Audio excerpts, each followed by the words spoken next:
কি রে, তোর এত বড় সাহস, তুই আমার আব্বার মারতে চলে আসিস? হ্যাঁ আইসি।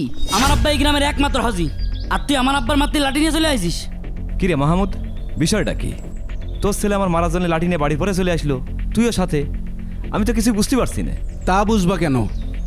তুমি আমার বড় ভাই, কিন্তু তোমার ভাই বলতেও এখন আমার ঘৃণা হয়। তার মানে? একেতে আপনি আমার আব্বার জমিতে ঠকিয়েছেন, তার উপর 3 মাস জেল খাটিয়েছেন। এখন তো দুই বাপেরটা কিছুই বুঝবেন না। কি রে, তোর আব্বা জেল খেটেছে, সেই দোষ তুই আমার আব্বার দিচ্ছিস কা? তোর আব্বা অপরাধ করেছে, পুলিশটা ধরে নিয়ে 3 মাস জেল দিয়েছে, এখানে আমার কি দোষ? বর্ষা, সামান্য জমি নিয়ে আপনি এত নিচে নামতে পারেন আমি কোনোদিন ভাবতেও পারিনি। সব নাটের গুরু হচ্ছে আপনারা এই দুই বাপ বেটা। কিছুই আপনাকে এখন মনে পড়ছে না? না 3 মাস আগের কথা মনে করে দেখেন তো। আব্বা, তুমি বুঝতে পারছো না কি জন্যই তোমার বড় ভাই তোমার ঠকাচ্ছে। এখন তুমি ইনসাফের জন্য সবার দরবারে দরবারে গেছো, কেউ তোমার উপকার করেনি। এখন তো যেতেই হবে থানায়। ঠকাচ্ছে সবই তো বুঝছি, কিন্তু তোর চাচা তো আমার মারপেটের ভাই, ভাইয়ের নামে কি কেস করা যায়? আব্বা, এখন তুমি বাইসে আসো। তুমি যদি জমি জমা ঠিকভাবে না বুঝোই দাও, তাহলে তুমি মরে গেলি বড় চাচা তো আমার মেরেই ফেল দেবে না। সবই তো বুঝলাম, কিন্তু সে জমি দেখছে না, এখন কি তার সাথে আমি মারামারি করব? আমি তো মারামারি করার কথা করছি না। তুমি প্রথমে গেলে গ্রামের ময়মুরব্বির কাছে, তারা বিচার করে দিতে পারলো না। তারপর তুমি গেলে এলাকার মাতুব্বার্গের কাছে, তারাও বিচার করে দিতে পারলো না।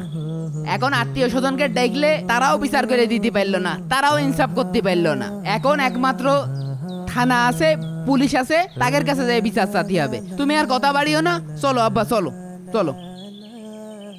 শোনো আব্বা, থানায় যাই নিয়ে একটা জিডি করলি চাচা সুসুর করে জমি দিয়ে দেবে না। এই দাঁড়ান, আপনার নাম মাহমুদ না? জি, আমার নাম মাহমুদ। আপনার নামে ওয়ারেন্ট জারি হয়েছে। কিসের ওয়ারেন্ট? হ্যাঁ, কাজ হয়েস। এইবার মজা টের বাবা, আমার বাপের ভুয়া হাজি কওয়া। আপনাদেরকে থানায় যেতে হবে। আমার আব্বা এই গ্রামের তো বাইরেই যায় না, চাষবাস করে আর বাড়ি থাকে আর নামাজ কালাম পড়ে। তা আমার আব্বার নামে কিটা অভিযোগ করবে? এটা তো থানা না যে আপনার সব কথার উত্তর দিব। আগে থানায় চলেন, তখন বুঝতে পারবেন আপনার বাপের নামে কি অভিযোগ আছে। এই চলেন চলেন।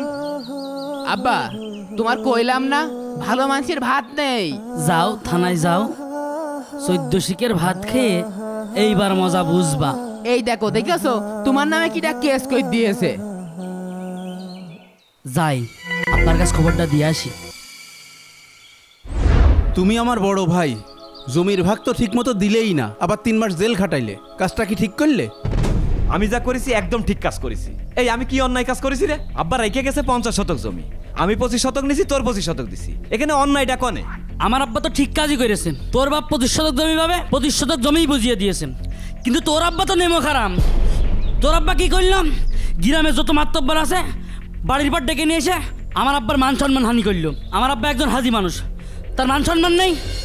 বর্ষা, আপনি সব ভুলে যান। আজ 20 বছর আমার বাপ আপনার আর আপনার পরিবারের পিছনে যে পরিমাণ খরচ করেছে, এটা কি আপনি অস্বীকার করতে পারবেন? কখনোই অস্বীকার করতে পারবেন না। আপনার ছেলে এই যে 10টা বছর বিদেশ খেটে আসলো, ওর বিদেশ যাওয়ার টাকা দিয়েছে কিনা? আমার বাপ জমি বিক্রি করে টাকা দিয়েছে। সব ভুলে যাচ্ছেন না? বড় ভাই, আমার সাথে তোমার শত্রুতা আছে, তুমি আমার জেল খাটায় আছো, তাতে আমার দুঃখ নেই। আমার দুঃখটা লেগেছে ওই জায়গায়, তুমি আমার ছেলেটার নামে কেন কেস করলে? আমার মেয়েটা 3 মাস বিয়ে দিতে পারলাম না, তুমি আমার নতুন জামাইটার নামে কেস করলে। আমার জামাই আসতে পারে না বাড়িতে, তুমি না একজন হাজি মানুষ, তুমি এই কাজটা করলে কিভাবে?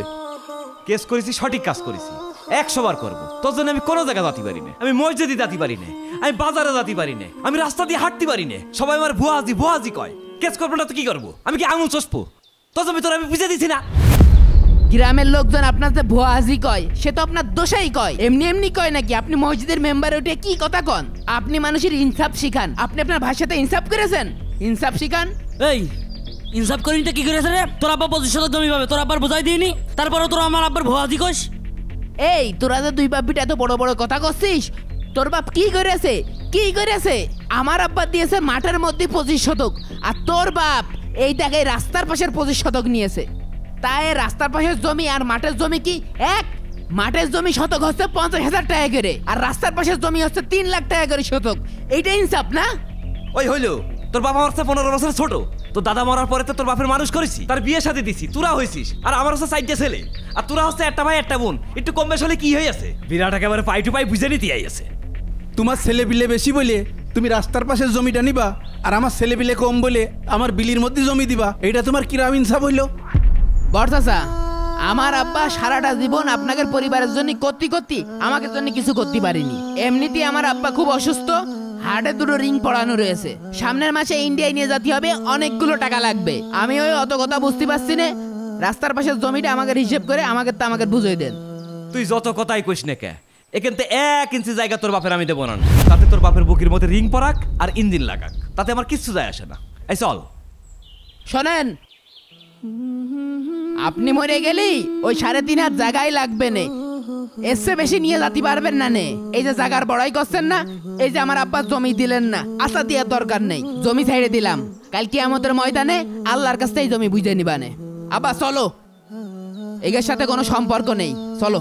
জমি জমা পড়েই থাকবো না শুধু আমরা, তাই ভাই ভাইটি জমি নিয়ে গ্যাঞ্জাম করা ঠিক না। ভিডিওটা যদি আপনার ভালো লাগে তাহলে একটু শেয়ার করে দিয়েন।